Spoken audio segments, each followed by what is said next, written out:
ന ന ന കൃതണരകാം കൃതണരകാം കൃതണര കൃതണരകാം കൃതണരകാം കൃതണര കൃതണരകാം കൃതണരകാം കൃതണരകാം ന ന ന.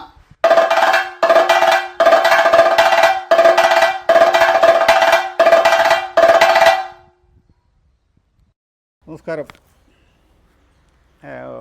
വായ്ത്താരിയുടെ പുതിയ അധ്യായത്തിലേക്ക് എല്ലാവർക്കും സ്വാഗതം. തിരുവല്ല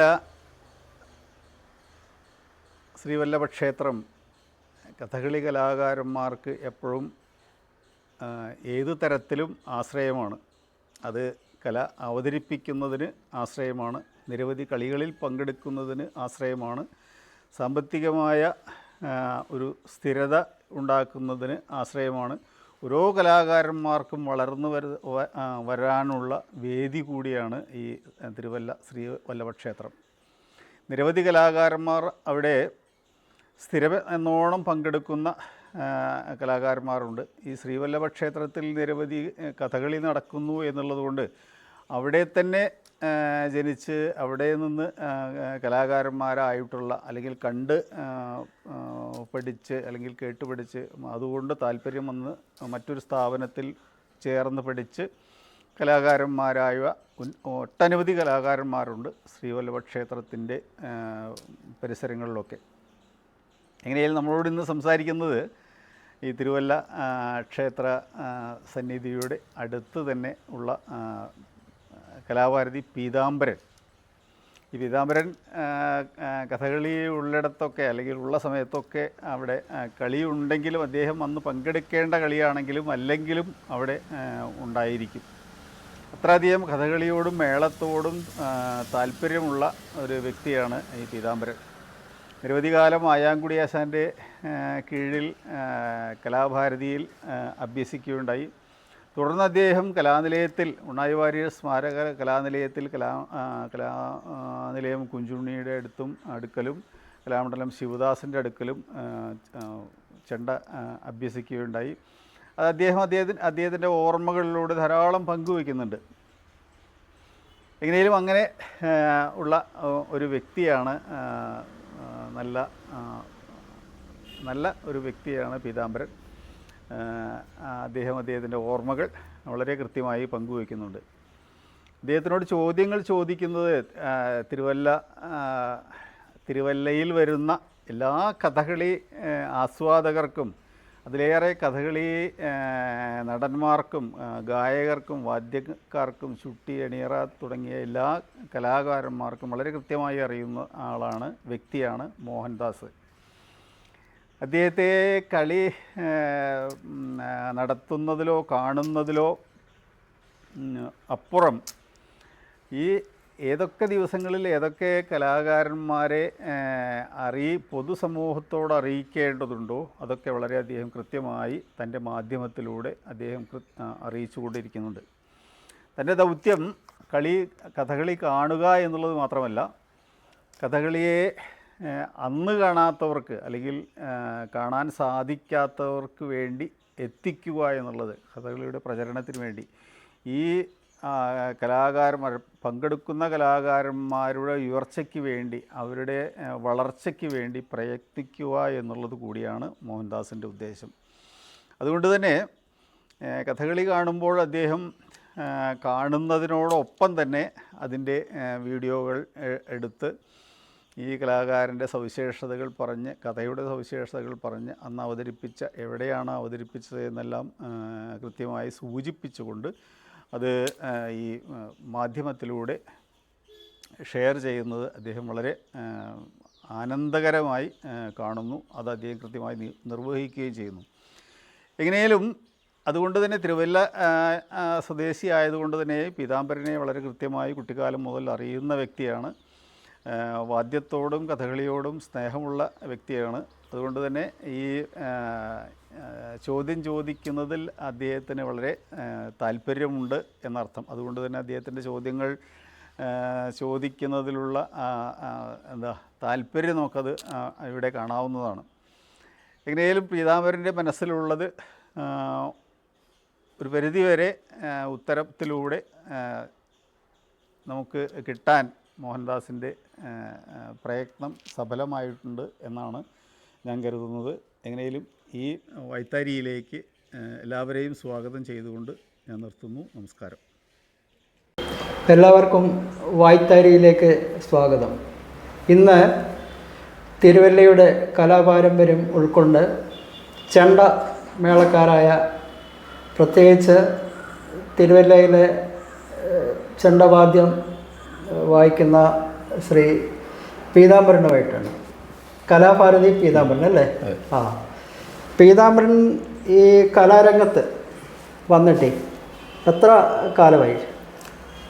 ഞാൻ എൻ്റെ വീടിൻ്റെ തൊട്ടടുത്താണ് ആയംകുടി ആശാൻ്റെ വീട്. ആയംകുടി ആശാൻ്റെ അടുത്താണ് ഞാൻ ദക്ഷിണ കൊടുക്കുന്നത്. ആദ്യത്തെ അത് ദക്ഷിണ കൊടുക്കുന്നത് ആയംകുടി ആശാൻ്റെ അടുത്താണ്. അതൊരു 2 കൊല്ലത്തോളം ആശാൻ്റെ കൂടെ വീട്ടിൽ വെച്ചായിരുന്നു. അത് കഴിഞ്ഞാണ് കലാഭാരതിക്ക് പോകുന്നത്. 91-ൽ കലാഭാരതിക്ക് പോയത്. കലാഭാരതിയിലെ എത്ര വർഷത്തെ കോഴ്സ്? 4 കൊല്ലം. അന്ന് അവിടുത്തെ പ്രിൻസിപ്പൾ ഒക്കെ ആയിരുന്നു മടവൂരാശാന്. ചെങ്ങന്നൂരാശാൻ അപ്പോഴത്തേക്ക് പോയി കഴിഞ്ഞു. ചെങ്ങന്നൂരാശാൻ പോയിട്ടാണല്ലോ മടവൂരാശാനെ അവിടെ ആക്കിയത് തന്നെ. കലാമണ്ഡലത്തിൽ നിന്ന് മടവൂരാശാൻ. അതെ. അപ്പോൾ ഈ കഥകളിയിലെ ചെണ്ടയോട് എനിക്കറിയാം. ഈ മാടപ്പത്ര കുടുംബം തിരുവല്ലയിലെ ഒരു കഥകളിയുടെ ഈറ്റിൽ എന്ന് തന്നെ പറയാം. പണ്ട് ഗോവിച്ചേട്ടൻ പറയാറുണ്ടായിരുന്നു, തിരുവല്ലയിൽ ആർക്കെങ്കിലും കഥകളി കാണണമെന്നുണ്ടെങ്കിൽ അല്ലെ കളി നടത്തണമെന്നുണ്ടെങ്കിൽ ഒരു പേഴ്സുമായിട്ട് ഇങ്ങനെ പോന്നാൽ മതി. കളിക്ക് ആൾക്കാരുണ്ട്, മേളത്തിന് ആൾക്കാരുണ്ട്, ചുട്ടിയുണ്ട്, എല്ലാം. അപ്പം ഈ പാരമ്പര്യത്തിൽ ചെണ്ടയോട് മാത്രം എന്താണ് അങ്ങനെ ഒരു താല്പര്യം തോന്നിയത്? മെയിനായിട്ട് മതളക്കാരുണ്ട്. അല്ലാതെ അച്ഛൻ മതളക്കാരനാണ്. അച്ഛൻ മതളക്കാരനാണ്. ഓക്കെ. അച്ഛൻ്റെ പേര് കുറിച്ചി ബാലകൃഷ്ണൻ നായർ. മതളക്കാരനാണ്. നമ്മുടെ ബെന്നിമല രാമവരാശാന്റെ ശിഷ്യ, അതായത് കലാനിലയം ഭാവിച്ചുണ്ട് അച്ഛൻ്റെ. നമ്മുടെ ആയംകുടി ആശാനും വെന്നിമലയുടെ. അതെ. ഓക്കെ. അപ്പൊ അതങ്ങനെ. പിന്നെ ഇവിടെ ഈ അടുത്തൊരു ഇതുണ്ടായിരുന്നു ആശാന്. പിന്നെ എന്റെ ചെറുപ്പത്തിൽ അപ്പൊ അങ്ങനെ കലാഭാരതിയിലാണോ ആ സമയത്ത്? അതെ. ഒരുമിച്ചല്ല, എന്റെ സീനിയർ ആയിരുന്നു ഉണ്ണിച്ചേട്ടൻ. അപ്പൊ അങ്ങനെ ഇവിടുത്തെ ഹരി അവിടെ പഠിക്കുന്നുണ്ടാവും. ഞാൻ ചെല്ലുമ്പോ ഹരിക്കുഞ്ഞ് 3-ാം വർഷം ഏതാണ്ട് ആയിക്കഴിഞ്ഞു. അപ്പൊ ജൂനിയറാ? ഞാൻ ജൂനിയറാ. ഓക്കെ. അപ്പൊ അങ്ങനെ അതിനോട്. അവിടെ എത്ര വർഷം പഠിച്ച? ഞാൻ 4 കൊല്ലം. ഓക്കെ. ഈ പഠിച്ചത് നമ്മുടെ കഥകളിയുടെ 2 ചിട്ടകളുണ്ടല്ലോ, വടക്കൻ ചിട്ടയുണ്ട്, തെക്കൻ ചിട്ടയുണ്ട്. അപ്പോൾ അതിലേതാണ് ഇവിടെ പഠിപ്പിച്ചത്? തെക്കൻ ചിട്ടയായിരിക്കും. അപ്പോൾ ഈ തെക്കൻ ചിട്ടയും വടക്കൻ ചിട്ടയും തമ്മിലുള്ള വ്യത്യാസങ്ങൾ അങ്ങനെ എന്താ പ്രത്യേകിച്ചുണ്ടോ? വ്യത്യാസം പറഞ്ഞാൽ അവിടെ ഈ തെക്ക സമ്പ്രദായമാണ്. കളിക്കും എല്ലാം അതേ സമ്പ്രദായത്തിൽ കൊട്ടു. അപ്പോൾ ഞാൻ അവിടെ ചെന്നു. അപ്പം ഞാൻ ചെന്നതിൻ്റെ പിറ്റേ കൊല്ലം ഹരിക്കുഞ്ഞൊക്കെ ഇങ്ങു പോന്നു. ഓക്കെ. അത് കഴിഞ്ഞ് എൻ്റെ 3-ാമത്തെ കൊല്ലം അവസാനിക്കാറായപ്പോൾ, അതായത് 2.25 കൊല്ലം ആയപ്പോഴത്തേന് ആയംകുടി ആശാന് അവിടുന്ന് ജോലി വേണ്ടെന്ന് വെച്ച് കഴിഞ്ഞ് ഇങ്ങ് പോന്നു. പിന്നെ എന്നെ 1 കൊല്ലം പഠിപ്പിച്ച ശിവാസ് ഞാനാ, കലാമണ്ഡലം ശിവദാസ്, വേളമാനൂര് ഉള്ള. പിന്നെ പുള്ളിയാണ് ഈ വടക്കൻ്റെ കുറച്ച് കാര്യങ്ങളൊക്കെ പഠിപ്പിച്ചത്. അപ്പോൾ വടക്കനും അറിയാം. ഈ സ്കൂൾ ഒക്കെ പഠനകാലത്തൊക്കെ ഈ ചെണ്ടയോട് അങ്ങനെ ശ്രീ വല്ലഭക്ഷേത്രത്തിലെ കഥകളുടെ കൊട്ട് കേട്ട് അങ്ങനെ അച്ഛനീ ഉള്ള സമയത്ത് നമുക്കൊരു പ്രത്യേക പരിഗണന ഉണ്ടായിരുന്നു. അണിയറെ വരുമ്പോൾ വേറെ ആരെങ്കിലും വെളിയിൽ നിന്നാലും നമുക്കൊരു അധികാരമുണ്ട്, കാണാനെടുക്കാനൊക്കെ ഉള്ളൊരു സാധ്യത. അങ്ങനെ പല ആൾക്കാരെ പരിചയം ഉണ്ടായിരുന്നു. അപ്പം ഈ ഗോവിച്ചേട്ടൻ പറഞ്ഞിട്ടുണ്ട്, ഇവിടുത്തെ പുറപ്പാട് കിട്ടുമ്പോഴത്തേക്ക് വീട്ടിൽ നിന്ന് അത്താഴം കൊണ്ടിട്ട് എല്ലാ ദിവസവും വന്ന് നിങ്ങൾ ഈ ചുറ്റുപാട് കിടക്കുമ്പോഴേ അങ്ങനെ വന്ന് കളി കാണുന്ന ഒരു സമ്പ്രദായവും അങ്ങനെ ഉണ്ടായിരുന്നു. ഈ അതിന് ശേഷം ഈ കൊട്ടുപഠനം ആയംകുടി ആശാന്റെ കൂടെ അല്ലേ തുടങ്ങിയത്? പിന്നെ കലാഭാരതിയിൽ പോയി. പിന്നെ കലാനിലയത്തിൽ പോയ ഒരു കഥ കൂടെ ഇങ്ങനെ കേട്ടല്ലോ. അത് കലാഭാരതിയിൽ കോഴ്സ് കഴിഞ്ഞ് ഇവിടെ ഇങ്ങനെ വന്നു. അപ്പൊ ഈ കൊച്ചു കളിക്കൊക്കെ ഇങ്ങനെ, അപ്പൊ കഥകളി എന്ന് പറയുമ്പോൾ നമ്മൾ ഈ ദിവസം ഇങ്ങ് പോരും, അല്ലാതെ വേറെ വീട്ടിൽ നിന്ന് സന്ധ്യക്ക് രാത്രി ഒന്നും എങ്ങോട്ടും വിടുകയില്ല. അപ്പോൾ ഇവിടെ ഇങ്ങനെ വന്ന് കാണും. ഇപ്പോൾ ഉണ്ണിച്ചേണ്ണും ഇവിടെ ഹരിച്ചേണ്ണുണ്ട്. നമ്മുടെ രാഷ്ട്രീയം തന്നെയാണ് ഹരിച്ചേണ്ണുണ്ട്. ഇപ്പോൾ അവർ തമ്മിൽ കൊട്ടുമ്പോൾ ഇടയ്ക്ക് എവിടെയല്ലേ ഈ ഒരു സന്താന കോലമാണെന്നുണ്ടല്ലോ ഈ കോമള സരോജമുഖി അങ്ങനെയുള്ള രംഗങ്ങളൊക്കെ ആയങ്കുടി ആശാന്റെ കൂടെ പഠിച്ചതിന് ശേഷം കലാപഠനത്തിലും കഴിഞ്ഞു വന്നു. ഓക്കെ. അപ്പം അങ്ങനെ ഈ കൊച്ചു കളിക്കൊക്കെ ഇങ്ങനെയുള്ള രംഗങ്ങളൊക്കെ ഇടയ്ക്ക് കൊട്ടുമായിരുന്നു. പിന്നെ ഇതെല്ലാം കഴിഞ്ഞ് ഒരു പ്രാവശ്യം ഇത് കണക്ക് തന്നെ കലാനിലയം മോഹനൻ ചേട്ടൻ, അതായത് നമ്മുടെ തൊട്ട് അയൽവക്ക, അങ്ങനെ പുള്ളിയുടെ ഒരു വേഷത്തിന് കൊട്ടേണ്ടി വന്നു. പകരക്കാരായിട്ടാണോ കൊട്ടിയതോ? അങ്ങനെ അല്ല, മെയിനായിട്ട് കൊട്ടിയത്. ഓക്കെ. അന്ന് അങ്ങനെ ആദ്യമായിട്ടാണ് അരങ്ങത്ത് ഒരു വേഷത്തിന്. അപ്പോൾ ഇവിടെ നമ്മുടെ പഴയ അണിയറയൊക്കെ പഴയ അറിയാം. അന്ന് കുറച്ചു കാലം ഉള്ളിലും ഉണ്ടായിരുന്നല്ലോ ഇല്ലേ? ഗോച്ചേട്ടൻ പറഞ്ഞിരിക്കുന്നത് അന്ന് 2 കളിയുള്ളപ്പോൾ ഒന്ന് ഗരുഡമാടത്തറയുടെ കളിക്കും, ഒരെണ്ണം പുറത്തും കളിക്കും. അങ്ങനെ വരെ ഇവിടെ ശ്രീവല്ലഭ ക്ഷേത്രത്തിൽ കഥകളി ഉണ്ടായിരുന്നു. അങ്ങനെ അന്ന് 2 കളിയോ ഇവിടെ ഉണ്ട്. ഒന്ന് ഗോലപ്പണിക്കരാശാന്റെ അതിപ്പോഴും ഉണ്ടല്ലോ, രാഷ്ട്രീയം എന്ന് പറഞ്ഞാൽ. പിന്നെ ഒന്ന് കുട്ടമ്പിള്ളച്ചൻ എന്ന് പറയും. ആ കളിയോ ആണ് എൻ്റെ അമ്മാവും മേടിച്ചത്. ശരി. അമ്മാവിന്റെ പേരെന്തായിരുന്നു? ശ്രീധരൻപിള്ള. അപ്പോൾ ആ അമ്മാവന് ഇങ്ങനൊരു പിന്നെ കളിയോ എടുത്തപ്പോൾ ഒരു കളി വെച്ചു. അപ്പം അതിന് മുമ്പ് തന്നെ പുള്ളി കളിയൊക്കെ മേടിച്ചപ്പം ഈ കളി ആദ്യത്തെ കളി വെച്ചപ്പോൾ പീതാംബരനെയാണോ വിളിച്ചത്? അല്ല, ഉണ്ണിച്ചനും ഞാനുമായിരുന്നു. ഓക്കെ. അപ്പം അതിന് മുമ്പ് തന്നെ ഈ കുട്ടമ്പിള്ളച്ചാൻ്റെ കളി വെച്ചാൽ ഒരു സന്താന പോലെ സമ്പൂർണ്ണം വെച്ചു. അത് കൃത്യവിവരം നമ്മുടെ ജയശങ്കറിനറിയാം. അപ്പം മോഹൻജാന്റെ ബ്രാഹ്മണനെ നമ്മുടെ ഫാക്ട് മോഹൻ്റെ അല്ലല്ല, ഈ കലാനിലയം മോഹൻ. അപ്പം തലോടി ഗോപികാശാന്റെ കൃഷ്ണനെ അങ്ങനെയൊക്കെ ആയിട്ടൊരു അന്നത്തെ കാലത്ത് ഒരു മേജർ കളി വെച്ചു. ഞാൻ മാത്രമേ ഉള്ളൂ. ഗോപിയാസാനാണല്ലോ ഇവിടെ മിക്കവാറും തിരുവല്ലയിലെ വേഷം, തലവടി അരവിന്ദനും ഒക്കെ അവിടെയല്ലേ പഠിച്ചത്. പുള്ളിയുടെ കൃഷ്ണൻ. അപ്പം അന്ന് ജയനും ഉണ്ട്, ഞാനും ഉണ്ട്. കേളി കഴിഞ്ഞപ്പോൾ തന്നെ എന്നെ വരയ്ക്കാൻ തുടങ്ങി. കാരണം ഇവിടെ ഉണ്ണിച്ചനുണ്ട്, ഹരിച്ചനുണ്ട്, അല്ലെ ആശാനുണ്ട്. ഇതൊന്നും പറഞ്ഞിട്ട് കാര്യമില്ല. ഞാൻ ജയനെ വിളിച്ചു. അന്ന് തമ്പാങ്കുഞ്ഞറിയാം പാട അടുത്ത കാലത്തല്ലേ മരിച്ചു. ഇവിടെ ഈ കളി നടക്കുന്ന സമയത്ത് പുള്ളി നിർബന്ധമായിട്ടും വന്ന് പാടാൻ വരുമായിരുന്നു. അത്ര അപ്പോൾ എനിക്ക് ധൈര്യം പറയാൻ ജയ മാത്രമേ ഉള്ളൂ. ഞാൻ കേളി കഴിയുമ്പോൾ കൂട്ടുകാരനാണോ? ജയനോട് പറഞ്ഞു, ജയ ഇത് പറ്റുകയില്ല. ജയൻ ചെന്ന് കാര്യം പറഞ്ഞു. നടക്കില്ലെന്ന് പറഞ്ഞു. താനങ്ങ് കൊട്ടിയാൽ മതി എന്ന് പറഞ്ഞു. അങ്ങനെ ഞാൻ ശരിക്കും അമ്മാവന്റെ ഒരു പ്രചോദനമാണ് നമ്മൾ അന്ന് കയറി ആദ്യമായിട്ട് ശ്രീവല്ലഭ സ്വാമിയുടെ. അതുകൊണ്ട് നമുക്ക് വേറെ നമ്മള് ഒന്നുമില്ല. അങ്ങനെ അമ്മാവന് എത്ര കാലം ഈ കളിയോഗം ഉണ്ടായിരുന്നു? അമ്മാവന് ഏതാണ്ട് ഒരു 5-6 കൊല്ലത്തോളം കളിയോഗം ഉണ്ടായിരുന്നു. അത് ഞാൻ പുള്ളി കൊടുത്തത്. അത് കൊടുത്തത് ഹരിക്കുഞ്ഞിന് വൈഷ്ണവ കളിയോഗം. ഓക്കെ. അതിപ്പോഴും ഹരികുമാർ കൊണ്ട് നടക്കുന്നുണ്ട്. ഈ നമ്മൾ ഈ കൊട്ട് പഠിക്കുന്ന കാലത്ത് ഈ പണ്ടത്തെ കൊട്ടിന്റെ പഠന രീതി എങ്ങനെയായിരുന്നു? ആശാന് എപ്പോഴും ഒരു വലന്തല അടുത്ത് വെച്ചേക്കും. അപ്പം അവിടെ സ്വല്പം മാറിയാണ് ഈ വേഷക്കളരി. അന്ന് ഞങ്ങൾ ഈ കളരിയില്ല ഞാൻ കിടക്കുന്നത്. അപ്പം ഞാൻ ചെല്ലുന്ന കൊല്ലം 2 പേരുണ്ടായിരുന്നു. 2 പേര് പഠിക്കുന്നവരുണ്ടായിരുന്നു ചണ്ടയ്ക്ക്. ആ ആള് ഇപ്പൊ ഉണ്ടോ? അതോ അങ്ങനെ ഉണ്ട്. പുള്ളിയുടെ പേരെന്താ?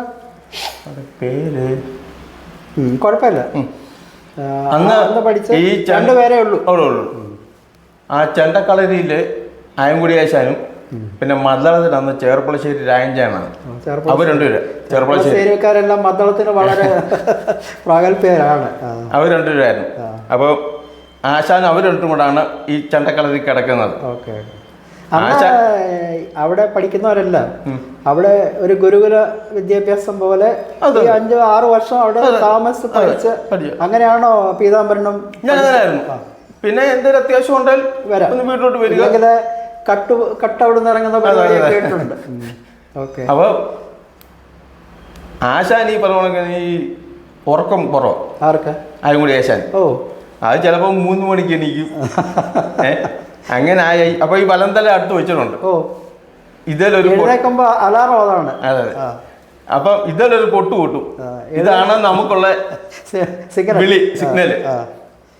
അപ്പൊ അങ്ങനെ ആയി രാജൻ എന്ത് ചെയ്തു, അന്ന് കലാഭാരതിയിൽ സുരേന്ദ്രൻ ചേണ്ണും ശങ്കരൻകുട്ടിച്ചെണ്ണ അധ്യാപകർ പാട്ടിന്റെ പുള്ളി എന്ത് ചെയ്തു, അവരുടെ കൂട്ടത്തില് പുള്ളി അവരുടെ റൂമിലോട്ട് അങ്ങ് മാറി ഈ വെളുപ്പിന് ഇത്.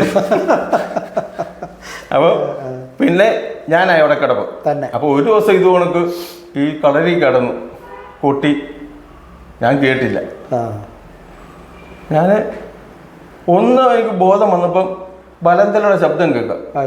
അവിടെ ഞാനിവിടെ കിടക്കുവാണല്ലോ, പിന്നെ ഇതാരാ ഈ കൊട്ടുന്നത്? അപ്പൊ ഇവരെല്ലാം പോയി, പിന്നെ ഞാൻ മാത്രമേ ഉള്ളൂ. ഈ ചെണ്ടക്കാർ രണ്ടുപേരും പോയി, ഞാൻ മാത്രമേ ഉള്ളൂ. ഈ വലന്തലയുടെ ശബ്ദം കേൾക്കാം. ഞാൻ ഉണർന്ന് പെട്ടെന്ന് എഴുന്നേറ്റ് അവിടെ ചെന്നപ്പോൾ ആശാനെ കൊട്ടിക്കൊണ്ടിരിക്കുക.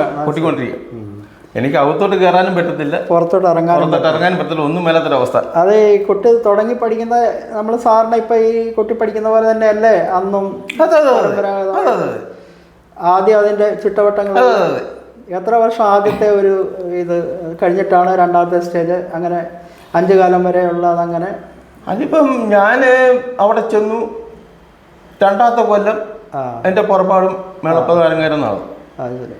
ഇതിന്റെ കൂടെ നമ്മൾ ഈ കഥകളി സംഗീതം അല്ലാതെ മറ്റേ ഈ പഞ്ചാരി മേളം അല്ല അങ്ങനെയുള്ള അല്ല അവിടെ പഠിപ്പിക്കുന്നു? ഇപ്പം ഉണ്ണികൃഷ്ണാസാനാണെങ്കിൽ കഥകളി കൂടാതെ തന്നെ മറ്റ് മേളങ്ങൾക്ക് പോകുന്നുണ്ട്. പക്ഷേ പീതാംബരൻ അങ്ങനെ പോയി കണ്ടിട്ടില്ല, കഥകളി മാത്രം ജീവിതം. ശ്രീവല്ലഭന്റെ തുണ. ഈ ശ്രീവല്ലഭന്റെ ക്ഷേത്ര സന്നിധിയിലെ കഥകളി മണ്ഡപത്തില് ഈ തിരുവല്ലക്കാരൊക്കെ ഇപ്പം ഞാൻ കഴിഞ്ഞ ദിവസം നമ്മുടെ അരവിന്ദൻ ചേട്ടനോട് ചോദിച്ചപ്പോൾ പറഞ്ഞു, പുള്ളി തന്നെ ഇപ്പം മറ്റ് ചുവന്നാവേഷങ്ങളൊന്നും കെട്ടുന്നില്ല, 250ഓളം ബ്രാഹ്മണനും കുചേലിനും ഇവിടെ ഇപ്പം ഈ കഴിഞ്ഞ വർഷം കെട്ടിയെന്ന് പറഞ്ഞു. അപ്പം ഇങ്ങനെ ഈ ഇവിടെയുള്ള കളികളിൽ ഭൂരിഭാഗം എനിക്ക് വന്ന പീതാംബരനും ഒക്കെ കൂടെ ഉൾപ്പെട്ട കളിയാണെന്ന് തോന്നുന്നു. അപ്പം എന്തുകൊണ്ടാണ് ഈ ശ്രീവല്ലഭ ക്ഷേത്രം മതി, പുറത്തോട്ടുള്ള കളികളൊന്നും അധികം വേണ്ടാന്ന് വെച്ചാൽ എന്താണ്? അങ്ങനല്ല, ഇല്ല, പിന്നെ കൊല്ലം സൈഡിലോട്ടും തിരുവനന്തപുരം സൈഡിലോട്ടൊക്കെ പോകാറുണ്ടായിരുന്നു. ഇപ്പം പിന്നെ അവിടെ എല്ലാം ആൾക്കാരായില്ലേ, അതാണ് മെയിനായിട്ട് വന്നത്. ഓക്കെ. അപ്പൊ ഗുരുനാഥന്മാരുടെ ആയാങ്കുടി തൊട്ട് പിന്നുള്ള ഗുരുനാഥന്മാർ ആരൊക്കെയായിരുന്നു? പിന്നെ കല്ലാമണ്ഡലം ശിവദാസ്, വേളമാനൂര്. പിന്നെ ഇവിടെ പോയപ്പോഴും കലാനിലയത്തിൽ പോയപ്പോൾ കുഞ്ചുണ്ണി കലാനിലയം കുഞ്ഞുണ്ണി, കലാമണ്ഡലം ശിവദാസ്. അവിടെ ഒരു വർഷം പഠിച്ചു. അവിടെ ഒരു വർഷം പഠിച്ചു. പിന്നെ പഠിച്ചതിന് ശേഷം നേരെ ഇവിടെ വന്ന് തിരുവല്ലയില് അന്നേരം പോലെ ഇങ്ങനെ കൊച്ചു കളിക്കുന്ന ഇങ്ങനെ ചെറിയ ചെറിയ രംഗങ്ങൾ കൊട്ടുന്നുണ്ടായിരുന്നു. ഇപ്പൊ ഈ വഴിപാട് കളി എന്ന് പറയുമ്പോൾ സാധാരണ ഒരു കൊട്ടയുള്ളൂ. അതേസമയം നമ്മളിപ്പോൾ ഒരു മേജർ സെറ്റ് കളി വരുന്നു, ഇന്നലെ ആണെങ്കിൽ തന്നെ ത്രിപിൾ മേളം ഉണ്ടായിരുന്നു. അപ്പോൾ അങ്ങനെയുള്ള വിദഗ്ധ കലാകാരന്മാർ ഇപ്പോഴും നമ്മൾ പറയുന്നത്, നമ്മൾ അല്ലെന്നല്ല ഞാൻ പറഞ്ഞത്, അവരുടെ കൂടെയൊക്കെ നിന്ന് കൊട്ടാനുള്ള ഒരു ആർജവും അത് എങ്ങനെ കിട്ടി? എനിക്ക് ഏറ്റവും വലിയ ദീപാവലി എന്ന് പറഞ്ഞാല് ഈ അച്ഛന്റെ കെയർ ഓഫില് ഒരുമാതിരിപ്പെട്ട ആൾക്കാരെ എല്ലാവരെയും അറിയാമായിരുന്നു. അതിന്റെ കൂടെ നമ്മുടെ കഴിവും വേണം. അല്ല, അങ്ങനെ ഒരു ദൈവാദിനം ഉണ്ടായിരുന്നു. അപ്പൊ അത് പകുതി പേടി അങ്ങനെ മാറി. ഇതിന്റെ ആ ഒരു പ്രഗത്ഭനാണെന്ന് ഞാൻ പറയാൻ ഉദ്ദേശിച്ചത് എന്താന്ന് വെച്ചാല്, നമ്മളെ ഈ കോവിഡ് കാലത്ത് പീതാംബരനും ഒക്കെ കൂടെ നമ്മുടെ ഗോപിച്ചേട്ടൻ്റെ കൂടെ പോയിട്ടൊരു പാട്ട് റെക്കോർഡ് ചെയ്തു. ആ പാട്ട് റെക്കോർഡ് ചെയ്ത് അതിന്റെ വീഡിയോ നമ്മൾ ഗോപിച്ചേട്ടൻ്റെ 127 പദങ്ങൾ അന്ന് നമ്മൾ റെക്കോർഡ് ചെയ്തു. അപ്പൊ അതിനകത്ത് ഉണ്ണികൃഷ്ണനെ ഞാൻ എല്ലാവരും ഉൾപ്പെടുത്തി ചെയ്താണല്ലോ. അപ്പോൾ ആ CD കേട്ടതിന് ശേഷം പലരും എന്നോട് ചോദിച്ചു ഇതിൻ്റെ ചെണ്ടയാരാണ്. അപ്പോൾ അങ്ങനെ പ്രാഗൽഭ്യം ഉണ്ട്. അത് തെളിയിക്കാനുള്ള അവസരങ്ങൾ ഇനിയും നമ്മൾ കുറച്ചുകൂടെ നോക്കി ചെയ്യണം. പിന്നെ എനിക്ക് ചോദിക്കാനുള്ളത്, ഈ തെക്കൻ കഥകളികൾ, അപ്പോൾ ഈ തെക്കൻ കൊട്ട് ചെയ്യുന്നവർക്ക് വടക്ക് പോയിട്ട് ഇപ്പോൾ ഒരു മുഴുനീള ഒരു കഥകളി ഉണ്ടെങ്കിൽ കൊട്ടാൻ പറ്റുമോ? പ്രയാസത്തിന്റെ അല്ല, അവര് എന്താ പറയാ, ശരി, കുഴപ്പമില്ല. തെക്കും വടക്കും കൂടെ ഒരു ക്ലാസ് വേണ്ട ഇവിടെ. നമ്മൾ തെക്കനെ പറ്റി നമ്മളെപ്പോഴും പ്രകമ്പനം കൊള്ളുന്നത് നമ്മൾ തെക്കാണ്. സംഭവം തന്നെ, അതിപ്പം വടക്കുന്നാണേലും ശരി, ആര് വന്നാലും പറയണ്ട കാര്യം. ഇപ്പൊ വടക്കന് വല്ലതും ഉണ്ടെങ്കിൽ പ്രശ്നം. ഓക്കെ, അപ്പൊ രണ്ട് കൊട്ടും നല്ലത് തന്നെ. അപ്പൊ തെക്കൻ കൊട്ടിലാണ് പ്രാഗൽഭ്യം ഉള്ളത്. തെക്കൻ ഇവിടെയുള്ള കളികൾക്ക് കൂടുതൽ പങ്കെടുക്കുന്നുള്ളൂ. ഈ വാദ്യ കല പഠിപ്പിക്കുന്ന പല സ്ഥാപനങ്ങളും ഇപ്പം കുറഞ്ഞു വരികയാണ്. അപ്പം ഈ വാദ്യകല പഠന രംഗത്തേക്ക് ഉദാഹരണമായിട്ട് നമ്മൾ തിരുവല്ലയിൽ നോക്കിക്കഴിഞ്ഞാൽ ഇപ്പം പീതാംബരൻ ഒരു മകനില്ലേ, പുള്ളി കൊട്ടുകാരനാണോ? അല്ലല്ല, അല്ല. അവർക്ക് വേഷത്തിനോട് താല്പര്യമുണ്ടോ? പഠിക്കുന്നുണ്ടോ? അവൾ പഠിക്കുന്നുണ്ട് അല്ലേ? ഓക്കെ, ഒരുപാട് കഴിയാനായി. കാര്യം ഈ തിരുവല്ലയുടെ കഥകളി പാരമ്പര്യമുള്ള നമ്മുടെ ഈ മാടപ്പത്ര കുടുംബം, ആ കുടുംബത്തിൽ നിന്ന് വളർന്നു വരുന്ന പുതുതലമുറ വളരെ കുറവാണെന്ന് എനിക്ക് തോന്നിയിട്ടുണ്ട്. കാര്യം ഇവ ഗോവിച്ചേട്ടൻ്റെ ആ ഒരു പരമ്പര കഴിയുമ്പോൾ ജയശങ്കറും മത്തളും കൂടെ കഴിഞ്ഞാൽ പിന്നെ ഒരു മൂന്നാം തലമുറ ഇല്ല. എന്നാൽ ഗോവിച്ചേട്ടൻ്റെ നേരെ ഇളയ മകൻ അജയൻ്റെ മകന് നല്ല പാട്ടുകാരനാണ്. അവൻ്റെ പാട്ട് ഞാൻ പലപ്പോഴും കേട്ടിട്ടുണ്ട്. ഗോവിച്ചേട്ടനും ലോകോത്തര ഗായകരായിരുന്നു. പക്ഷെ ആ ഒരു പാരമ്പര്യത്തിലേക്ക് ഈ തിരുവല്ല കഥകളി വളരാത്തതിൻ്റെ കാര്യത്തെ പറ്റി എന്തെങ്കിലും പറയാനുണ്ടോ? അത് ഒന്നാമത്തെ കാര്യം പറഞ്ഞാൽ ഇപ്പം നമ്മൾ അനുഭവിച്ചില്ലേ? അനുഭവിച്ചില്ല. അത് പിന്നെ മക്കൾക്ക് ഇനി വേണ്ടെന്നുള്ളൊരു ഈ കഷ്ടപ്പാട്, ഇത് ചുമന്നുകൊണ്ടുള്ള പോക്കും കാര്യങ്ങളും അങ്ങനെ പറയാൻ പറ്റില്ല. കാര്യം നമ്മളൊരു കലയാണ്. പിന്നെ വേറെ ആരുണ്ട്, ഇപ്പൊ പീതാംബരൻ ചെണ്ട കൊട്ടുന്നു, ഞാനൊരു തുള്ളി ചെയ്യുന്നു. പക്ഷേ എനിക്ക് ആ ചെണ്ട കൊട്ടാനുള്ള ഒരു കല, അത് ഗോഡ് ഗിഫ്റ്റ് ആണ്, ദൈവം തന്നിരിക്കുന്നതാണ്. അതിപ്പോ ഞാൻ പറഞ്ഞില്ല, ഇപ്പൊ എന്റെ പിള്ളേര് രണ്ടുപേരും പുറപാട് പഠിക്കുന്നത്, അവർക്ക് ചെണ്ട വേണ്ട. അല്ല, അവര് കഥകളിയിലുണ്ടല്ലോ. കഥകളിയിലുണ്ട്, ചെണ്ട വേണ്ടെങ്കിൽ ഏകദേശം ഉടനെ തന്നെ അരങ്ങേറ്റം ഇവിടെ നടത്താം. ഓക്കെ, ഇപ്പൊ അരങ്ങേറ്റത്തിന്റെ സമയമായി. പിന്നെ ആ കൂട്ടത്തില് ഇപ്പം കലാനിലെ വിനോദ് അനിയനല്ലേ? അനിയനാണേലും വേഷത്തിലുണ്ട്. പിന്നെ ആരെങ്കിലും ഉണ്ടോ മുൻകാലങ്ങളിൽ നമ്മൾ കഥകളി? കുടുംബം പറഞ്ഞാല് അച്ഛൻ ഞാൻ പറയില്ല മദ്ദളക്കാരനായിരുന്നു. പിന്നെ അമ്മയുടെ അച്ഛന് പേരുകേട്ട വേഷക്കാരനായിരുന്നു. കണ്ണഞ്ചിറ കൃഷ്ണപിള്ള, കണ്ണഞ്ചിറ രാമൻപിള്ള, അതെല്ലാം ഞങ്ങളുടെ ഫേമസ് ആണല്ലോ, ഞങ്ങളുടെ ആൾക്കാരാ. പിന്നെ തിരുവല്ല വാസുപിള്ള എന്ന് പറഞ്ഞിട്ട് അമ്മയുടെ ഒരു അമ്മ, ഞങ്ങൾ പോയിട്ടുണ്ട്. പിന്നെ രാമേന്ദ്രമാന്, അതായത് നമ്മുടെ പാട്ട് സുരേഷിന്റെ അച്ഛൻ. സുരേഷിന്റെ അച്ഛൻ. പിന്നെ പുള്ളിയുടെ അനിയനാണ് ഗോവിമാൻ. ഓക്കെ. രാമേന്ദ്രമാന്റെ അനിയൻ, ഗോവിച്ചേട്ടന്റെ ഒരു സഹോദരന്റെ മകനല്ലേ ഇപ്പൊ പാടുന്ന സുരേഷ്? അതെ, അതാ പറഞ്ഞേ, പുള്ളിയുടെ ചേട്ടനാ. അതെ, തിരുവല്ല സഹോദരന്മാർ കാലങ്ങള് ഇവിടെ പാടി നടന്നതാണ്. പിന്നീട് അങ്ങനെ ഒരു പാരമ്പര്യം ഉണ്ട്. എന്നാലും ഇപ്പോഴും കുറച്ചു പേരൊക്കെ ഉണ്ട്, അത് സന്തോഷമാണ്. ആദ്യത്തെ കളിക്ക് തിരുവല്ല ക്ഷേത്രത്തിലാണ് കൊട്ടിയത്. പിന്നെ ഏതെങ്കിലും ഈ പ്രമുഖരായിട്ടുള്ള നടന്മാരില്ലേ, നടന്മാരിപ്പം കളി കഴിഞ്ഞിട്ട് നന്നായിരിക്കണം. ഇപ്പൊ രാമകൃഷ്ണേട്ടന് ഇപ്പൊ പരശുരാമൻ കെട്ടി കഴിയുമ്പോൾ അരങ്ങത്ത് വെച്ച് തന്നെ പറയും, തോളെ വന്ന് തട്ടിയിട്ട് അങ്ങനെ ഒരു നമ്മുടെ മനസ്സിന് ഒരു സുഖകരമായിട്ടുള്ള ഒരു വളരെ സന്തോഷകരമായിട്ട് അങ്ങനെ ഒരു അനുഭവം എന്തെങ്കിലും? അങ്ങനെ ഒരാൾ പറഞ്ഞതിന്റെ ബേസിലാണ് കലാനിലയത്തിൽ പോകുന്നത്. ഓക്കെ, പഠിക്കാനായിട്ട് പോകുന്നത്. കലാഭാരതിലെ കോഴ്സ് കഴിഞ്ഞ് ഒരു കൊല്ലത്തോളം ഇവിടെ ഇങ്ങനെ ഈ കളി കണ്ട് ഇങ്ങനെ വന്നു. അങ്ങനെ കലാനിലയം മോഹനൻ ചേട്ടൻ ഞങ്ങളുടെ തൊട്ട അയലോക്കാണ്. അങ്ങനെ പുള്ളിയുടെ ഒരു ബ്രാഹ്മണൻ ഈ പറഞ്ഞ കൊണ്ട് കുട്ടമ്പിള്ളച്ചാന്റെ കഴിവത്തില് പറഞ്ഞില്ലേ പേടിയാന്നൊക്കെ പറഞ്ഞു. അങ്ങനെ പുള്ളിയുടെ ഒരു ബ്രാഹ്മണന് കൊട്ടേണ്ടി വന്നു. അത് കഴിഞ്ഞപ്പോൾ പുള്ളി ഇങ്ങനെ പറഞ്ഞു. പിന്നെ ഈ ഇത്രയും കാലം എത്ര വർഷത്തോളം ഇപ്പൊ ഈ 91 കലാഭാരതി പോയത്? 91. അല്ല, ഈ ആദ്യം മേളം അരങ്ങേറ്റം കഴിഞ്ഞിട്ട് ഇപ്പൊ എത്ര വർഷമായി? ഒരു 30 വർഷങ്ങളായി. ഈ നമ്മുടെ കലാതപസ്യക്ക് ഒരു അംഗീകാരമായിട്ട് എന്തെങ്കിലുമൊക്കെ പുരസ്കാരങ്ങൾ അങ്ങനെ ഒന്നും കിട്ടിയില്ല. എന്നാൽ ഞങ്ങൾ ഒരെണ്ണം തരാം. പുരസ്കാരങ്ങളൊന്നും കിട്ടിയിട്ടില്ല. കുഴപ്പമില്ല, ഇനി സമയമുണ്ട്. ശ്രീവല്ലഭൻ അനുഗ്രഹിക്കും.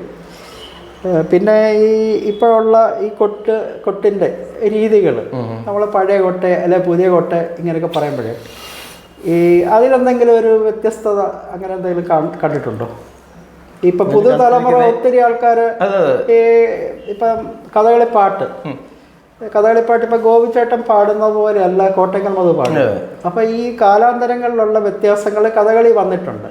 അങ്ങനെയുള്ള ആ ഒരു വ്യത്യസ്തതയിൽ ചെണ്ടയുടെ ലോകത്ത് ഇപ്പം കലാമണ്ഡലം ഉണ്ണികൃഷ്ണൻ ചേട്ടൻ കൊട്ടുന്നത് ഒരു ലൈന്, നമ്മൾ വേറൊരാൾ കൊട്ടുമ്പോൾ അങ്ങനെ എന്തെങ്കിലും ഒരു വ്യത്യസ്തത ഈ ചെണ്ടയിൽ വന്നിട്ടുണ്ടോ? അങ്ങനെ എൻ്റെ ചെറുപ്പകാലത്ത് ഇവിടെ കൂടുതലും വന്നിരിക്കുന്ന ഒരു മേജർ കളി ഉണ്ടെങ്കിൽ ഒന്നിൽ കേശവേട്ടനും ആയങ്കുടി ആശാനും, അല്ലെങ്കിൽ ആയങ്കുടി ആശാനും വാരണാസി തിരുമേനി.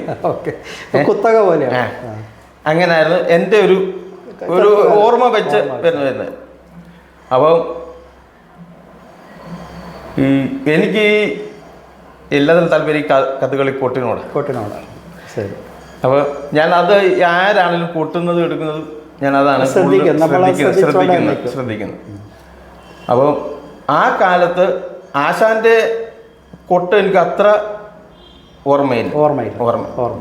ആശാന് ഈ പിന്നെ ഹരിപ്പാട് ആശാനാണെങ്കിലും ശരി, മങ്കൊമ്പാശാനും ശരി, കൊട്ടുന്നൊന്നും എനിക്ക് ഇപ്പൊ നമ്മള് വേഷം കളിക്കുന്നവരാണെങ്കിൽ പറയും അന്നത്തെ ഉടുത്തുകെട്ട് ഇന്നത്തെ ഉടുത്തുകെട്ടിൽ ഒത്തിരി വ്യത്യാസം. എനിക്ക് അത് അത്രയും അല്ല, ഞാൻ അതുപോലെ ഈ ചെണ്ട എല്ലാത്തിലും വ്യത്യസ്തതയുണ്ട്. ഇപ്പം പണ്ട് കഴുത്തെ തൂക്കിയിട്ട് മദ്ദളം കാലം ഉണ്ടായിരുന്നു, പിന്നീട് അരയിലേക്കായി. ചെണ്ടയ്ക്ക് മാത്രം കാര്യമായ വ്യത്യാസമൊന്നും വന്നിട്ടില്ല.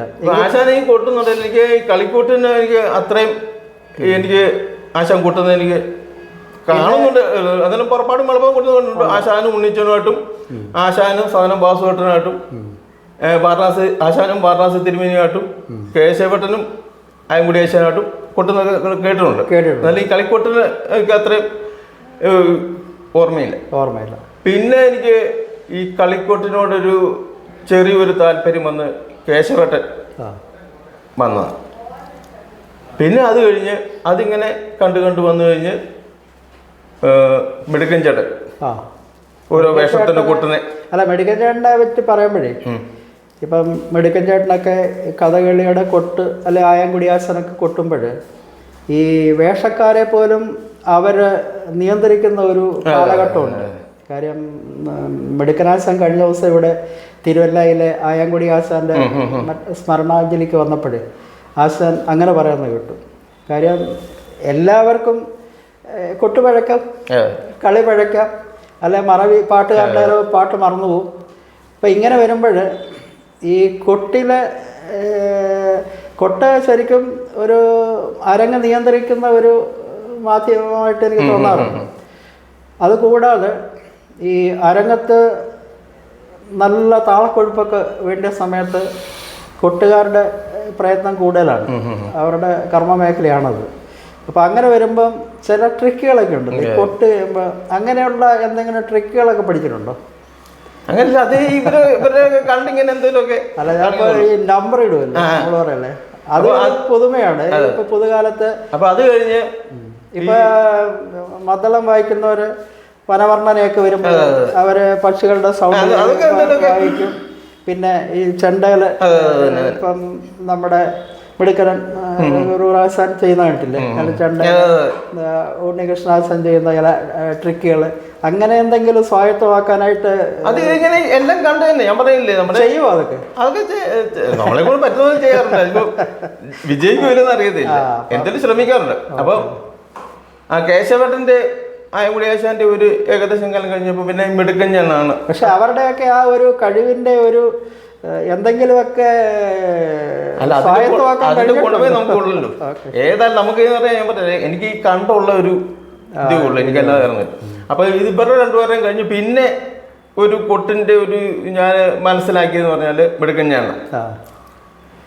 ആ കാലഘട്ടത്തിൽ ഗവേഷണമൊക്കെ വരുമ്പോൾ മേച്ചറുകളിയാണെങ്കിലും മിടുക്കൻ ചേട്ടൻ, കേശവട്ടൻ്റെ കാലം കഴിഞ്ഞ് കഴിഞ്ഞപ്പോൾ മിടുക്കൻ ചേട്ടൻ അങ്ങനെയായിരുന്നു. പിന്നെ ഉണ്ണിച്ചേട്ടന് കൊട്ടുന്നത് ശരിക്കും അച്ഛൻ്റെ ആ ഒരു പാരമ്പര്യം അങ്ങനെ കാത്തു സൂക്ഷിക്കാൻ ശ്രമിക്കുന്നുണ്ട്. ഇതെല്ലാം കഴിഞ്ഞാണ് പിന്നാണ് കലാമണ്ഡലം ഉണ്ണികൃഷ്ണേട്ടൻ എന്ന് പറയുന്നൊരു വ്യക്തിയെ പിന്നെ കലാമണ്ഡലം കൃഷ്ണദാസേട്ടൻ പിന്നെ അവരുടെ ഒരു ഇതിലേക്ക് നിലവാരത്തിലേക്ക് വന്നു. പിന്നെ അതിങ്ങനെ ചെറുതായിട്ട് ഫോളോ ചെയ്യുന്നുണ്ട്. അത് നല്ല കാര്യം തന്നെ. ഇനിയും വളരെയേറെ അത് എനിക്ക് കൂടുതൽ ഇഷ്ടപ്പെട്ടെന്ന് പറഞ്ഞാൽ കാറൽമണയിൽ ഒരു കളി നടന്നു. 2-ാം ദിവസം നളയിലും 2-ാം ദിവസം ഒരു വേർപാടിനൊരു കൊട്ടുന്നിട്ടുണ്ട്. ആര് കൊട്ടി? കലാമണ്ഡലം ഉണ്ണികൃഷ്ണൻ. ഞാൻ ഇന്നലെ ശ്രീഹരിയോട് അത് പറഞ്ഞു. അത് ഈ ജന്മത്തെ മറക്കാൻ പറ്റും. അതെ, എന്താ വെച്ച് കഴിഞ്ഞാൽ ഇപ്പൊ കളി മിനിയാന്ന് ചെങ്ങന്നൂർ അമ്പലത്തില് ബാലസുബ്രഹ്മണ്യന്റെ ഒരു കർണനുണ്ട്, മാർഗി വിജയകുമാറിന്റെ കുന്തിയായിട്ട്. ആ ഒരു കളിയിലെ എല്ലാ അരങ്ങുകളും ഒരു കലാകാരന്മാർക്ക് ഒരുപോലെ ആയിരിക്കത്തില്ല. നമ്മൾ പല സാഹചര്യങ്ങളിൽ നിന്നും അല്ലെ എന്തെങ്കിലും വന്ന അതെല്ലാം കൂടെ വെച്ചിട്ട് ആ കളി മൊത്തത്തിൽ ഒരു കഥകളി എന്ന് പറയുന്ന ഒരു കല അത് സമ്പൂർണ്ണമാകണമെന്നുണ്ടെങ്കിൽ എല്ലാവരും ഒരുപോലെ വന്നെങ്കിൽ. അപ്പൊ നമ്മള് കൊട്ടുകാരൻ മിടുക്കരായാലും കളിക്കാരൻ പക്ഷെ ഇവരെല്ലാം മിടുക്കന്മാരാണെങ്കിൽ ആ ഒരു പ്രത്യേക സാഹചര്യവും ഒരു കോമ്പിനേഷനും വന്നാലേ ആ കളി അതിന്റെ ഒരു വിജയത്തിലേക്ക് പോകത്തുള്ളൂ. അല്ല, അത് ഒരു 100% സത്യമാണ്. പക്ഷെ അതിന് നമുക്ക് എന്തെങ്കിലും ഒരു ഫോൾട്ട് ഉണ്ടെങ്കിൽ പോണും ഒരു കൊള്ളാവുന്നൊരു 2 പാട്ടുകാരൻ നിൽക്കുന്നേ, കൊള്ളാവുന്നൊരു വേഷക്കാരൻ നിൽക്കുന്നത്, ചിലപ്പോൾ നമുക്ക് അറിയാതെ തന്നെ നമ്മുടെ ഉള്ളിൽ വരും. അത് അച്ചട്ട് കേസുകൾ. അത് ഈ പാട്ടുകാര് രാജീവന് ഇടയ്ക്ക് പറയാറുണ്ട്. ചിലപ്പം ഈ നമ്മളെ എത്ര കഥകൾ പാടുന്നു, അപ്പൊ ഈ പെട്ടെന്ന് കണ്ടിന്യൂസ് കളിക്കുന്ന ഒരു കഥയാണെങ്കിൽ ചിലപ്പം അവർക്കത് ഒരു ബുദ്ധിമുട്ടില്ല. അധികം കളിക്കാത്ത കഥകളും പിന്നെ ചില രംഗങ്ങൾ ഇപ്പൊ സമ്പൂർണ്ണ അല്ലെ അങ്ങനെയൊക്കെ കളിക്കുമ്പോഴേ ചില രംഗങ്ങളൊക്കെ സ്ഥിരമായിട്ട് പാടാത്ത സംഗതികളൊക്കെ വരുമ്പോൾ പാട്ടിന് അവർക്കും പ്രയാസമുണ്ട്. അതുപോലെ തന്നെ ഈ സ്ഥിരം കളിക്കാത്ത കൊട്ടിന് അങ്ങനെ എന്തെങ്കിലും ഒരു ബുദ്ധിമുട്ടുണ്ടായിട്ടുണ്ടോ? അങ്ങനൊരു ബുദ്ധിമുട്ട് അങ്ങനെയുള്ള കളികളൊന്നും വന്നിട്ടില്ല. പിന്നെ പോരാത്ത നമുക്ക് അത്യാവശ്യം പദങ്ങൾ അറിഞ്ഞിരിക്കുകയാണെന്നുണ്ടെങ്കിൽ നമുക്ക് ഏകദേശമൊക്കെ ഒരു അപ്പൊ ഒരു കണക്കിന് ആദ്യം കഥകളി പഠിച്ചിട്ടേ പിന്നെ കൊട്ടിന് പോകുന്നതായിരിക്കും നല്ലത്. അതിപ്പോ ഓരോരുത്തർക്ക് കാര്യം ഈ കളിയുടെ നിയന്ത്രണം എന്ന് പറഞ്ഞപ്പോൾ പറയാൻ കൊട്ട് അപ്പൊ ഇനിയും മേലിലും ഞാൻ പറഞ്ഞിട്ട് ഈ കൊട്ടിലേക്ക് തന്നെ വർഷങ്ങൾ ഇനി ഒത്തിരി ഉണ്ട്. മാത്രമേ ഉള്ളൂ. തിരുവല്ലയിലെ അരങ്ങേറ്റത്തിന്റെ കാര്യം പറഞ്ഞായിരുന്നല്ലോ, ആദ്യമായിട്ട് അരങ്ങേറ്റം ചെയ്തപ്പോ അപ്പൊ പീതാംബരന് ഓർമ്മയുണ്ടോ ആരാണ് അന്ന് കൂടെ കൊട്ടിയെന്നോ അല്ല? അങ്ങനെ അന്ന് ഈ രാമചന്ദ്രമ്മാവനും പിന്നെ തിരുവല്ല വാസുവള്ളച്ചാണ് അവരോടാണ് പാടിയത്. അന്ന് ഉണ്ണിച്ചരൻ ഇലത്താളം പിടിച്ചുകൊണ്ട് എൻ്റെ കൂട്ടത്തിൽ നിൽക്കുമായിരുന്നു. അന്നത്തെ അന്യാരംഭത്തിന് കലാഭാരതിൽ അരങ്ങേറ്റം കഴിഞ്ഞ് അന്യാരംഭത്തിന് ഉണ്ണിച്ചണ്ണാണ് ഇലത്താളം കൊണ്ട്. അല്ല, അപ്പം ഇവിടെ ഇങ്ങനെ കളി നടക്കുന്ന സമയത്തെ ഈ പീതാംബരൻ്റെ കൊട്ട് കണ്ടിട്ട് നിനക്ക് കുറച്ചുകൂടെ നല്ലൊരു ഭാവിയുണ്ട്, നീ മുന്നോട്ട് പോയി കലാനിലയത്തിൽ പഠിക്കാനായിട്ട് മോഹൻകുമാർ പറഞ്ഞില്ലേ? അതെ. അപ്പം ആ ആശാനെ പറ്റിയുള്ള എന്തെങ്കിലും സ്മരണകൾ? നീ പറഞ്ഞോളൂ. എന്നെ കുട്ടമ്പിള്ളച്ചൻ്റെ കളിയോ ഈ പുള്ളിയുടെ ബ്രാഹ്മണാണ്, സന്താനപോലെ സമ്പൂർണ്ണമാണ് കളിക്കുന്നത്. അപ്പം ജയനും ഉണ്ട്, ഞാനുണ്ട്, ഞങ്ങൾ ഒറ്റയ്ക്കേ ഉള്ളൂ. അന്ന് ഉണ്ണിച്ചാണ് ഇവിടെ ഉണ്ട്, ഹരിച്ചാനുണ്ട്. ഇവരാരും ആ കുട്ടമ്പിള്ളച്ചൻ്റെ കളിപ്പത്തി വിളിക്കൂല. അങ്ങനെ ഇപ്പോഴും അങ്ങനെ ആണല്ലോ. അതെ ഇപ്പോഴും. അപ്പം അങ്ങനെ വന്ന് കേളി കഴിഞ്ഞപ്പോൾ ഞാൻ ജയനോട് പറഞ്ഞു, എടാ ഈ കഥ നമ്മൾ പിന്നെ പറയണ്ട. ഇതെല്ലാം കഴിഞ്ഞ് ഞാൻ ഊണും കഴിഞ്ഞ് വീട്ടിൽ നിന്നപ്പം ഇദ്ദേഹം അണയറക്കത്തിരിക്കുക. അപ്പം എന്നെ വിളിച്ചു. അപ്പം ഞങ്ങൾ തൊട്ടായാലൊക്കെ എന്നെ വിളിച്ചു പറഞ്ഞു, ഈ മോഹൻകുമാർ മോഹൻചേട്ടൻ വിളിച്ചു. അപ്പം ബ്രാഹ്മണന്റെ സമ്പ്രദായം അറിയാമെന്ന് ചോദിച്ചു. അപ്പം ഞാൻ പറഞ്ഞിങ്ങനെ 4 ഇങ്ങനെ തലയ്ക്ക് തല്ലുന്ന സമ്പ്രദായം. അപ്പം നമുക്ക് വടക്കർക്ക് അതില്ല, 3 എണ്ണേ ഉള്ളൂ. ഓ അത് ശരി, അങ്ങനെയുള്ള വ്യത്യസ്തതയുണ്ട്. അത് പറഞ്ഞു. അതെല്ലാം കൊട്ട് ചെയ്ത് കഴിഞ്ഞപ്പോഴാണ് പുള്ളി പറഞ്ഞ്, നീ ഒരു കാര്യം ചെയ്യും, നീ ഇവിടെ നിൽക്കണ്ട, ഒരു 3 മാസത്തേക്ക് കലാനിലയത്തിലേക്ക് ഒന്ന് അപേക്ഷിക്കും, ഞാനവിടെ ഉണ്ടല്ലോ, നിനക്ക് ഒരു ചൊല്ലിയാട്ടം പോണക്ക്. മോഹൻകുമാർ അവിടുത്തെ അധ്യാപകൻ. ഇതെല്ലാം അപേക്ഷിച്ചു, എല്ലാം കിട്ടിക്കഴിഞ്ഞപ്പോൾ പുള്ളി സുഖമില്ലാതെ ആശുപത്രിയിൽ മഞ്ഞപ്പിത്തം മരിച്ചു. അപ്പോൾ ഞാൻ ആ പഠിക്കണ സമയത്ത് കലാനിലയത്തിലെ അധ്യാപകരെ പറ്റി ഓർക്കുന്നുണ്ടാവുമല്ലോ? ഉണ്ട്. അവരാരൊക്കെയാണ്? അന്ന് അവിടുത്തെ പ്രിൻസിപ്പാൾ എന്ന് പറഞ്ഞാൽ കുട്ടനാശാനാണ്. ചെണ്ടയ്ക്ക് കുഞ്ചുണ്ണിയേട്ടൻ, കലാമണ്ഡലം ശിവദാസ്. മദ്ദളത്തിന് ശിവദാസ് ആശാന്റെ ശിക്ഷണത്തിലാണ് അവിടെ പഠിച്ചുകൊണ്ടിരുന്നത്. ഇല്ല, ഞാൻ അവിടെ ചെന്ന് കഴിഞ്ഞപ്പോൾ അവരെന്നോട് ചോദിച്ചാൽ താനും കളിക്ക് കൂട്ടിക്കൊണ്ട് നടക്കുന്ന വ്യക്തിയല്ലേ, പിന്നെ തന്നെ ഇനി എന്തോന്ന് പ്രത്യേകിച്ച് പഠിപ്പിക്കാനാ? എന്നാലും അങ്ങനെയല്ലല്ലോ. നമ്മളിപ്പം കലാമണ്ഡലത്തിലാണെങ്കിലും നമ്മൾ ഒരു പഠനം കഴിഞ്ഞിട്ട് അതിനൊരു ഉപരിപഠനം ഉണ്ട്. ആ ഉപരിപഠനം കൂടെ കിട്ടിയാലേ ശരിയാകത്തുള്ളൂ.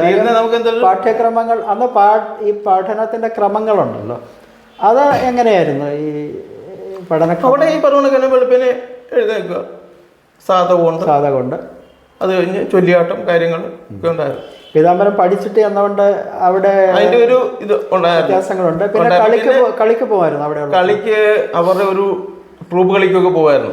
കലാനിലയത്തിന്റെ ട്രൂപ്പ് കളിക്ക് വന്നു. ആദ്യം കൊട്ടുന്നത് പറഞ്ഞാല് അവിടെ ചെന്നതിന് ശേഷം കൊട്ടുന്ന പറഞ്ഞാല് തൃപ്രയാറാന്ന് തോന്നുന്നു.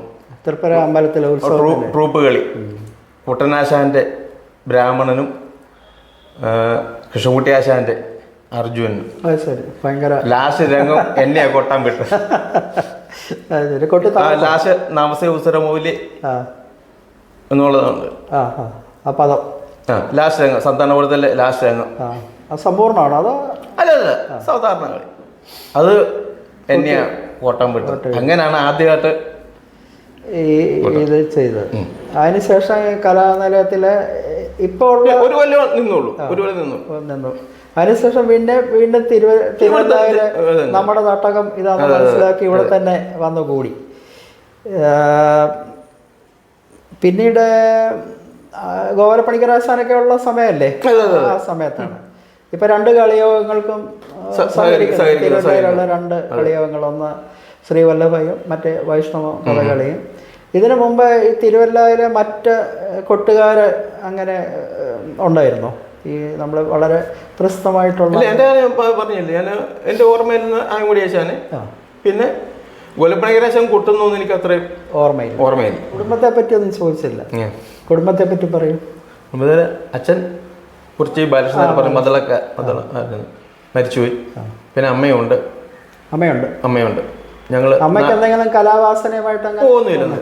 അല്ല, അമ്മയുടെ അച്ഛനൊക്കെ ഞാൻ പറയില്ലേ, കണ്ണഞ്ചിറ രാമപിള്ള എന്ന് പറഞ്ഞ അമ്മയുടെ അച്ഛനാണ്. അപ്പൊ അവരങ്ങനെ കഥകളി ഒരു കുടുംബമാണ്. ഭാര്യയുടെ പേരെന്താണ്? ഭാര്യയുടെ പേര് അമ്പിളി. വീട്ടുജോലി. മക്കൾ എത്ര പേരാ? 2 പേര്. 2 പേര്. ഒരാള് ആദിത്യൻ, ഒരാള് അഭിരാമി. എന്ത് പ്രായമൊക്കെ ആയി? ഒരാള് 8 പഠിക്കുന്നു, ഒരാൾ 7 പഠിക്കുന്നു. ഇപ്പൊ അനിയച്ചാര് വിനോദ് പുറപ്പാട് കഴിഞ്ഞു. പുറപ്പാട് ഏകദേശം അരങ്ങേറാനായി. മകനായി. 2 പേര്. സന്തോഷകരമായ വാർത്ത. അങ്ങനെ ഈ തിരുവല്ലയുടെ പ്രചോദനമായ മാടപ്പത്ര കുടുംബത്തിലെ ഒരംഗമായ പീതാംബരന് ഭാവിയിൽ എല്ലാ വിജയങ്ങളും നേർന്നുകൊണ്ട് ശ്രീവല്ലഭേശ്വരൻ്റെ സന്നിധിയിൽ ഇന്ന് നമ്മളിങ്ങനെ ഈ കാര്യങ്ങൾ സംസാരിക്കാൻ അവസരം ഒരുക്കി തന്ന കലാമണ്ഡലം ഉണ്ണികൃഷ്ണനെ അനുസ്മരിച്ചുകൊണ്ട് നമുക്ക് ഇന്നത്തെ ഈ വായ്ത്താരി ഇവിടെ അവസാനിപ്പിക്കാം. നന്ദി, നമസ്കാരം.